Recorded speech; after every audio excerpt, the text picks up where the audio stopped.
په دې نظم به تاسو ما په دې استادانو په جیل نه نباسئ.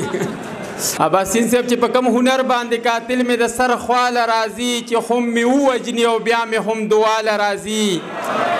او زه خو حیران په پښتونخوا کې دی چاودنو کړم چې مړه پکې څوک شي او ډالرې پې بیا چاله راځي.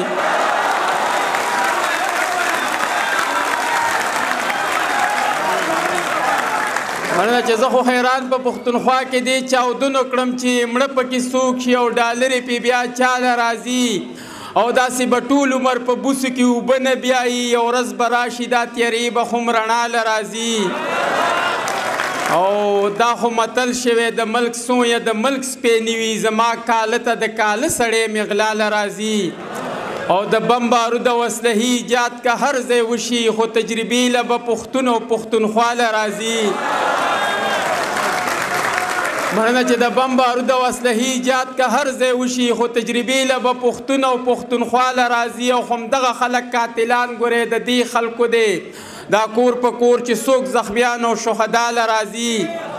او نن خو د حق ویناو تر خپل غزل کې وکړه خو ځان خبر که نتیجه به یې سبا له راځي. یو جهان مننه کوم د ټولو پښتنو د پېښور د پښتنو یو جهان مننه کوم. مشران ناست دي اوس خبرې نشم کولی خو هغه څو شعرونه نور چې څنګه چې په اوړي او په ژمي باندې نور بدلیږي داسې د وخت یاران د وخت سره اکثر بدلیږي. او زړګیه ما به درته وی خو تا به نه منله چې ښکلي ډېر ګورې په چل او په هنر بدلیږي. مننه چې زړګیه ما به درته وی خو تا به نه منله چې ښکلي ډېر ګورې په چل او په هنر بدلیږي. او تا ته به هر سړی د ځان په شان ریښتونی ښکاري خو دا د باور نه دي دا خلک ګورې زر بدلیږي. او هغه خو اوس لا د جنون په لاره تک شروع که او دنیا به بله وي ملګرو چې اوتر بدلیږي. او دغه څو شعرونه اخري چې په سرو ګلونو د بارودو جوړ ماتم څنګه دی په سرو ګلونو د بارودو جوړ ماتم څنګه دی یاره حالات څه دي په کلي کې موسم څنګه دی. او د خپل وطن د غرونو خال خو راته ووایه لږ چې تا تره څنګه ما بڼ څنګه علم څنګه دی. مننه چې د خپل وطن د غرونو خال خو راته ووایه لږ چې تا تره څنګه ما بڼ څنګه علم څنګه دی. او خپله روري به یې بندي خپله حجره او جومات چې دا شتنو پښتون بیا د چا نه کم څنګه دی. او زه یې کړم منې د دنیا ته یې دنیا پسې کړي زه یې کړم منې د دنیا ته یې دنیا پسې کړي. مړه په کم دلیل یو شان زما او ستا غم څنګه دی. او په هغو پلونو باندې نور څوک پلونه ږدي او که نه هغه د امن په لار پروت زما قدم څنګه دی. او سیري ګریوان او ببر سر او ګرځېده په غرونو چې لیونی نه دی نو مړه او ترسم څنګه دی. مننه.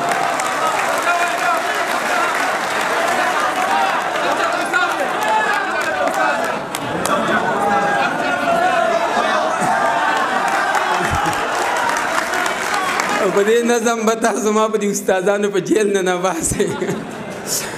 هغه دغسې دی چې ژوند مې ټول تېر کړی ښه په ناز او په انداز وې چې ژوند مې ټول تېر کړی ښه په ناز او په انداز وې چې ستړی مې څاروي کې وام چې زم چېرته استاد وې. نو په 24 ګنټې ورځ کې مې 15 ګنټې ډیوټي وې چې سهار څه ټیم راتللی بس زما خپله مرضي وې.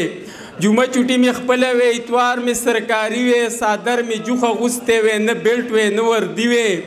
په ټول اسکول مې ځان له جوړه کړې بادشاهي وې چې ناست وې په کرسۍ کې لګولې مې هینډ پرې وې چې نه د چا ما تخت وې نه په ما د چا آواز وې او چې ستړی مې څاروي کې وام چې زم چېرته استاز وې.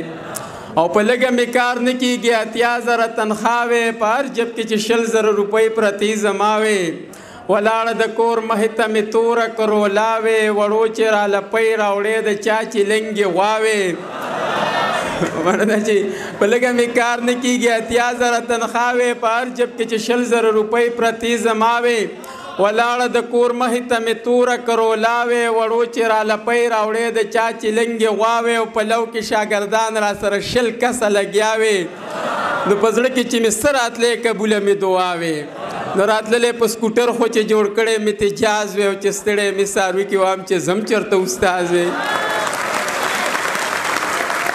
او اخري بند دی چې په سر کې سپین نشته ایله اوس ته ځوانېدو دی په سر کې سپین نشته ایله اوس ته ځوانېدو دی. او په تله چې وتلې 45 کیلو دی څه لږ ډېر زده کړي دي. استاز مې د اردو دی او د یو شعر تشریح نه کوي، مین په کخانو دی او دا خان استاد یادومه څنګه جونې د مزو دی. د استاد یې لږ اوتر به دې م پوه کړی په دې راز وی او چې ستړی مې څاروي کې وام چې زم چېرته استاد یم.